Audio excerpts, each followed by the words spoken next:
बहनों की लालची भाभी। करिश्मा, रेशमा और मनीषा 3 बहनें हैं। उनका एक भाई भी है, मयंक। मयंक अपनी बहनों को बहुत प्यार करता है, लेकिन मयंक की पत्नी सविता इस मामले में मयंक से बिल्कुल ही अलग है। वो अपनी ननदों का जितना बुरा कर सकती है उतना बुरा करती ही रहती है और अपनी ननदों पर हुक्म भी चलाती है। करिश्मा, करिश्मा, तुमने अभी तक नाश्ता नहीं बनाया? तुम्हारे भैया को ऑफिस जाने में देर हो रही है। हाँ भाभी, बस अभी बनाती हूँ। करिश्मा, तुम ये ढीलापन छोड़ दो। कल को पराए घर जाना है। वहाँ अगर तुम इस तरह से काम करोगी तो लोग क्या कहेंगे कि माँ ने और भाभी ने कुछ सिखाया नहीं। और तुम्हारी दोनों बहनें कहाँ हैं? रेशमा मार्केट गई है और मनीषा सो रही है। क्या? सुबह के 8 बज रहे हैं और ये महारानी अभी भी सो रही है? ये कहते हुए सविता अपनी सास दुर्गा देवी के पास जाती है। माँ जी, देख रही हो अपनी बेटियों के तौर तरीके?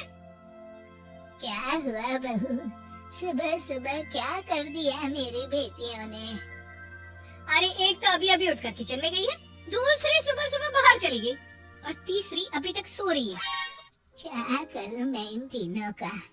मैं तो परेशान हो गई हूँ। जा जाकर उठा उसे और रेशमा से मैं बात करती हूँ।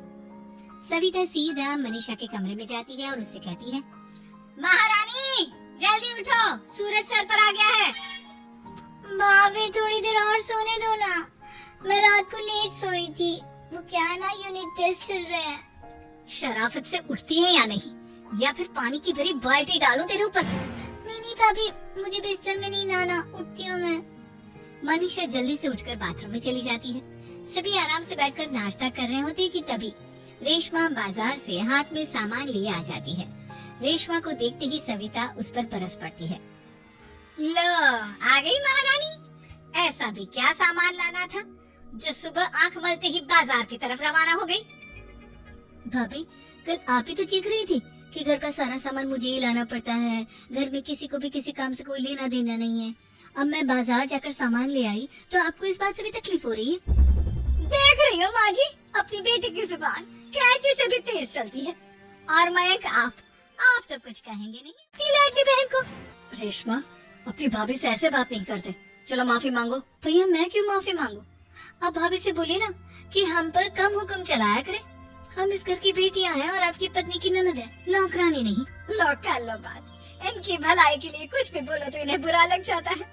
इस घर में यही इज्जत है मेरी। देख लो माँ जी, आपकी बेटी किस लहजे में मुझसे बात कर रही है। सविता वहाँ से चली जाती है। मयंक को बहुत गुस्सा आता है, वो भी वहाँ से चला जाता है।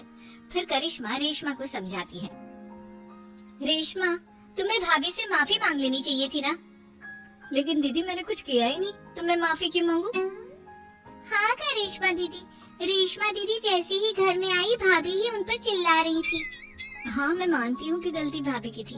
मैं तो इसलिए बोल रही हूँ कि भाभी ने माँ को तो पूरी तरह अपने वश में कर लिया है। वो हमारी बात सुनती ही नहीं।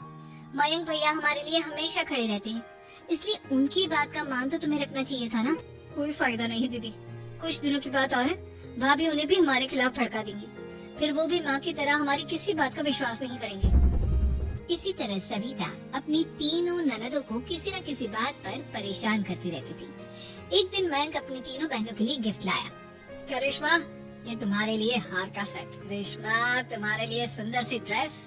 और मनीषा, तुम्हें किताबें पसंद है ना, तुम्हारे लिए किताबें लाया हूँ। थैंक यू भैया। थैंक यू भैया। थैंक यू भैया। करिश्मा, तुम्हारा नेकलेस कितना सुंदर है, ये भैया कहाँ से ले आए होंगे? मैंने भैया को 3 दिन पहले फोन पर ये डिजाइन दिखाया था और आज भैया ये ले आए। सविता तो अपनी ननदों के गिफ्ट्स देखकर जल गई और करिश्मा का नेकलेस तो उसे भी बहुत पसंद आया था। अपनी बहनों के लिए कितना अच्छा नेकलेस लेकर आए हैं, मुझे कभी कोई गिफ्ट नहीं दिया। मैं आज ही ये हार चुरा लूंगी। रात में सविता करिश्मा का हार चुरा लेती है और इसी तरह उसे अपनी ननदों की जो भी चीज अच्छी लगती वो उसे मांगती नहीं, बल्कि रात के अंधेरे में चुरा लेती। इसी तरह दिन बीतते गए और सविता ने मयंक के दिल में भी उसकी बहनों के लिए नफरत पैदा कर दी। एक दिन मयंक ने करिश्मा और रेशमा के लिए रिश्ता देखा और ये बात उसने घर में सबको बताई।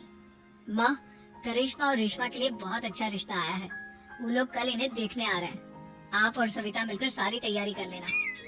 ये सुनकर करिश्मा और रेशमा खुश हो जाती है, लेकिन सविता सोचती है, अगर इन दोनों बहनों की शादी हो गई तो घर और बाहर का काम कौन करेगा? मनीषा तो एक नंबर की कामचोर है, उससे तो किसी बात की उम्मीद लगाना ही बेकार है। मुझे इस शादी को रोकना होगा। अगले दिन सभी लड़के वालों के स्वागत की तैयारी करने में लगे होते हैं। तभी मयंक अपनी बहनों से आकर कहता है, तैयार हो गई तुम दोनों? देखो दोनों लड़के बहुत अच्छे हैं, मैं कोई कसर नहीं छोड़ना चाहता, इसलिए तुम उनके सामने अच्छे से बिहेव करना और अपनी भाभी से लड़ने मत लग जाना। करिश्मा, तुम वो नेकलेस पहन लो ना जो मैं तुम्हारे लिए लाया था। भैया मैं बहुत देर से वो नेकलेस ढूंढ रही हूँ, लेकिन मुझे मिल ही नहीं रहा। क्या तुमने नेकलेस खो दिया? तुम्हें पता भी है वो कितना महंगा था? तुम कोई काम ढंग से नहीं कर सकती। मयंक गुस्से में वहाँ से चला जाता है। थोड़ी देर बाद लड़के वाले भी आ जाते हैं। वो दोनों बहनों को पसंद कर लेते हैं और रिश्ता पक्का हो जाता है। लेकिन सविता के दिमाग में तो कुछ और ही खिचड़ी पक रही थी। वो पंडित जी के पास करिश्मा की कुंडली लेकर जाती है और उन्हें पैसे देकर करिश्मा की कुंडली बदलवा देती है। जब लड़के वालों के पास करिश्मा की कुंडली जाती है तो वो दुर्गा को फोन करते हैं। बहन जी, हमने करिश्मा की कुंडली अपने पंडित जी को दिखाई थी। आपकी बेटी की कुंडली नहीं बल्कि दोषों का पिटारा है। देखिए, मैं और मेरे पति इन सब बातों में बहुत विश्वास करते हैं, इसलिए हम आपकी बेटी से अपने बेटे की शादी नहीं करा सकते। इस तरह करिश्मा का रिश्ता टूट जाता है और सभी घर वालों को बहुत दुख होता है। अब कविता सोचती है, चलो करिश्मा का तो रिश्ता टूट गया, अब रेशमा का भी रिश्ता तोड़ना है। क्या करूं क्या करूं? अब सविता आवाज बदलकर किसी अननोन नंबर से रेशमा के होने वाले ससुराल में फोन करती है।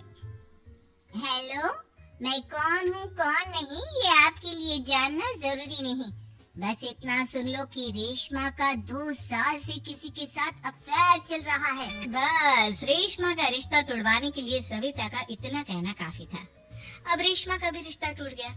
मयंक और दुर्गा देवी ने रेशमा को खूब खरी खोटी सुनाई और उससे बार बार उस लड़के के बारे में पूछने लगे। आप दोनों मुझे क्यों परेशान कर रहे हो? अरे कोई लड़का होगा मेरी लाइफ में तो मैं बताऊंगी ना, जब कोई है ही नहीं तो कहाँ से लाऊं मैं कोई लड़का? तेरे होने वाले ससुराल वालों को फोन किसने किया था? माँ, मैं नहीं जानती किसने फोन किया था, मैं सच कह रही हूँ। मैं तो पहले ही कह रही थी इसकी लगाम खींच कर रखो, लेकिन मेरी सुनता ही कौन है? आप चुप रहिए भाभी, ये सब आपका ही किया धरा है।